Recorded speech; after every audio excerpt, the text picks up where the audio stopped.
Bu og'ir hadislar. O'zini musulmon bo'lmaganlarga o'xshatayotgan odam bizdan emas deyapti payg'ambarimiz sollallohu alayhi vasallam. Mana hali yozuvli futbolkalar kiyib olamiz, har xil yozuvlari bor. Nima deb yozilganini tushunasizmi o'shaga nima yozilganini? Ehtimol men havorayman deb yozib qo'ygandim. Chunki biji bo'lsa, ingliz tilida lotin harfida harflar bo'lsa, bo'ldi. Keyingi hadis Imom Termiziydan bu hadisdan Laysa minna man tashabbaha bi ghayrina la tashabbahu bil yahud wala bin nasara fa inna taslima al yahudi al ishara bil asabi' va taslimu an nasara isharatun bil akuffi. O'zini bizdan boshqalarga o'xshatgan kishi bizdan emas. O'zingizlarda yahudiylarga ham o'xshatmanglar, nasroniylarga ham o'xshatmanglar. Albatta yahudiylarning salomi barmoq bilan ishoradir. Nasorolarning salomi esa kafti bilan ishoradir.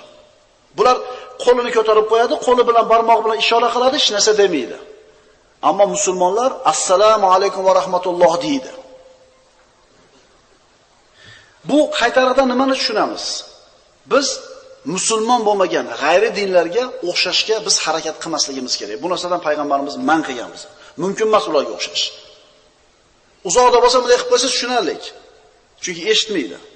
Bunday qilib qo'ydingiz, chunki derazaning orqasida turibdi. Ammo eshitadimi?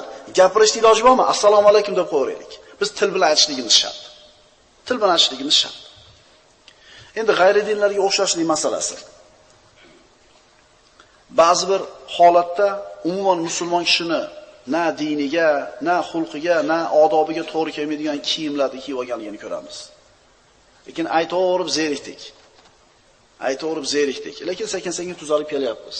Namoz o'qiyotgandagi kiyimlarimizni torligi, kiyimlarimizni kaltaligi. Man ahabba qawman hushira ma'ahum. Bu hadisga e'tibor qilamiz. Imom Tabaroniyda kim bir qavmni yaxshi ko'rsa, kim bir qavmni, bir millatni yaxshi ko'rsa, ular bilan birga jamlanadi. Qiyomatda shularning qatorida tiriladi. Man tashabaha biqawmin fahuwa minhum. Kim o'zini bir qavmga o'xshasa, bas u ulardan. Shu g'ayri dinlar yo'qyaptimi? Qiliqlari, kiyimlari, yurish-turishlari, siz o'shalardansiz. Kullu nafsin tuhsharu ala hawa. Faman hawal kufra fahuwa ma'al kafara va la yanfa'uhu amaluhu shay'a. Imom Tabaroniyda bu ham og'ir hadis.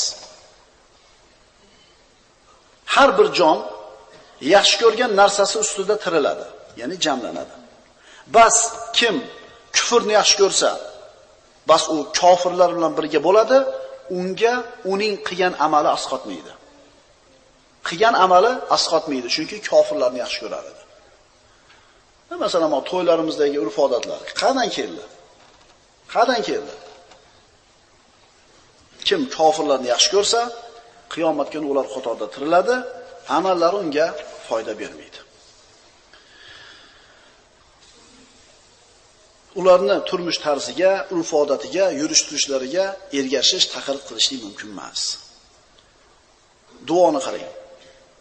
Allohumma la taj'al li khayran ala yadin kafirin aw munafiqin. Duoda qarang.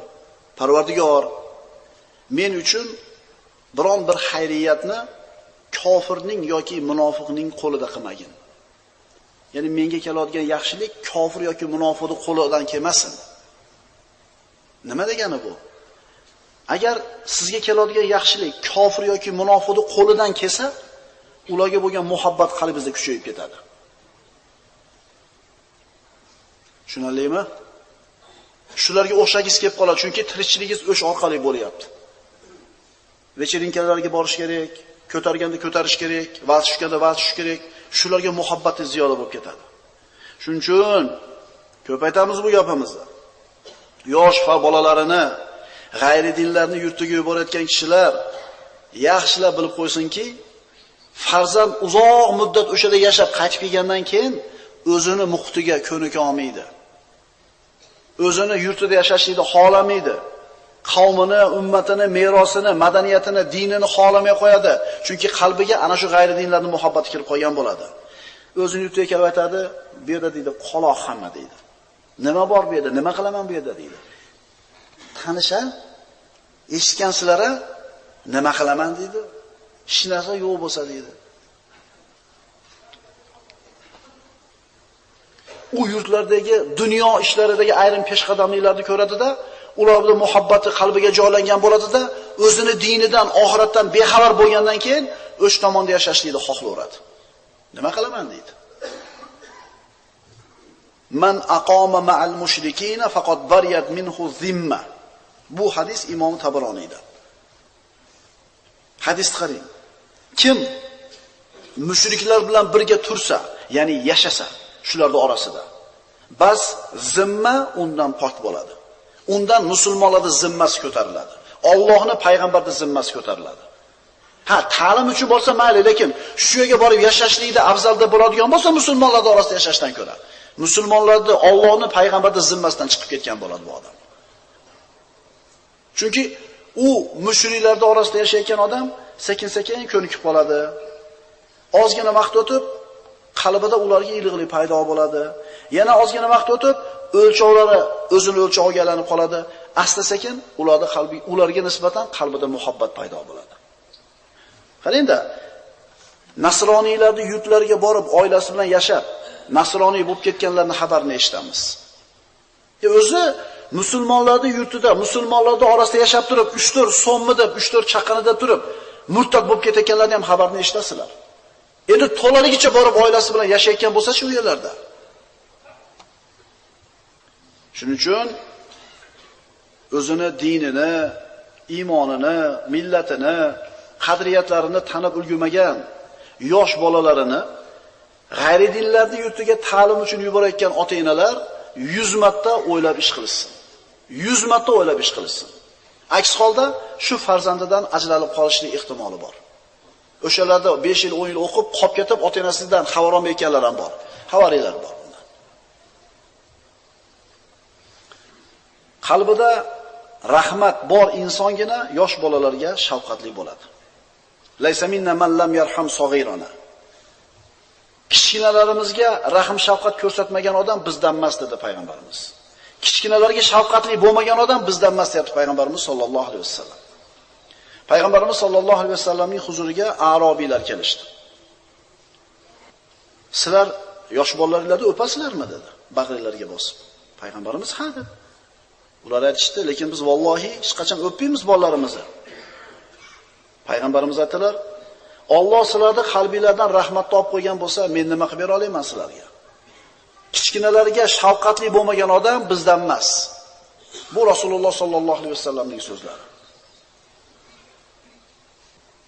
Mana endi o'sha g'ayri dinlarga taqlid qilishlikda tug'ilgan kun qilishlik. Shamda sanchiydi. Nechta sanchiydi?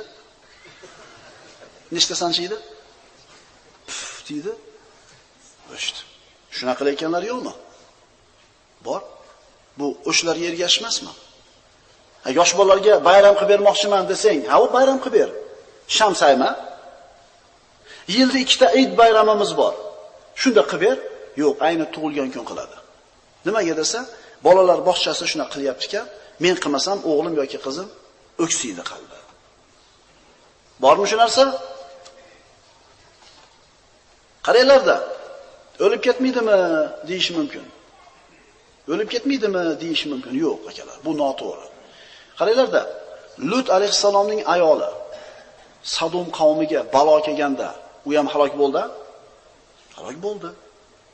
Lut alayhisalomni qilayotgan boyagi habis iflos ishini Lut alayhisalomning ayoli qilganmidi? Yo'q, qilmagan edi. Nimaga u ham o'ldi desa, ana shu ishni yomon deb ko'rmagan edi. Qavmini himoya qilgan edi. Qavmi qilayotgan ishni habisligini habis demadi, rozi bo'laverdi. Shuning uchun balo kelib tegaverdi. Nima demoqchiman bu gapim bilan?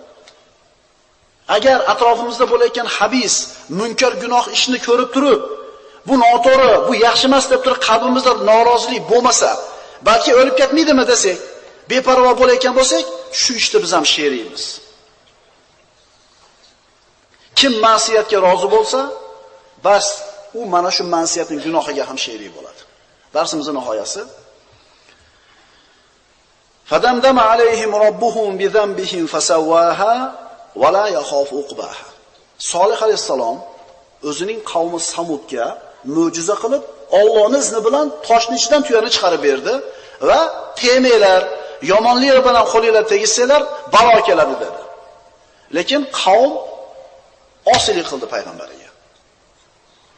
O'zini qavmidan bo'lgan bir toifa kishilar borishdi, tuyani o'ldirishdi.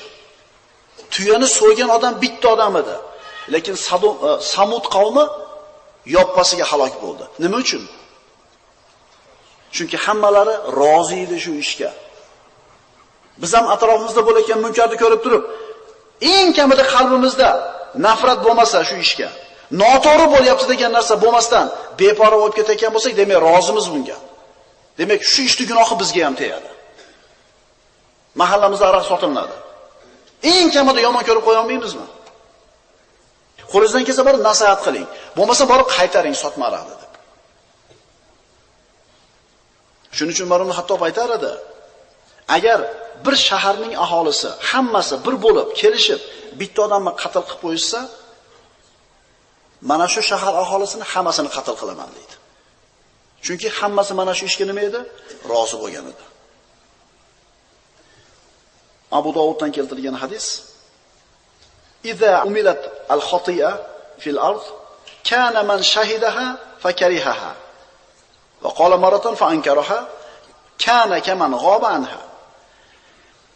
Agar bir yerda, ya'ni bir qishloqda, bir shaharda bir xato, gunoh sodir qilinsa, shu yerda turib unga rozi bo'lmagan kishi, bir rivoyatda inkor qilgan kishi bu gunohdan uzoq turgandek bo'ladi. Siz turgan shaharda gunoh bo'ldi, siz norozisiz, siz bu gunohdan uzoqsiz. Bu ishlarning gunohi yetmaydi. Ammo unga beparvo bo'lib, to'g'ri bo'lyapti desak, o'sha yurtda bo'layotgan gunohga biz rozi bo'lganligimiz uchun biz gunohkor bo'lamiz. Agar ularni eshitib turib, unga nisbatan qalbingda norozilik paydo bo'lmasa, aksincha rozilik bo'lsa, demak sen ham o'sha gunohga sheriksan. Garchi uying ulardan minglagan kilometr uzoqda bo'lsa ham. Alloh subhanahu va taolo o'zi rozi bo'ladigan yo'lga barchamizni muvaffaq qilgan bo'lsin. Aqulu qawli hada va astagfirulloh li va lakum. Assalomu alaykum va rahmatullohi va barakatuh.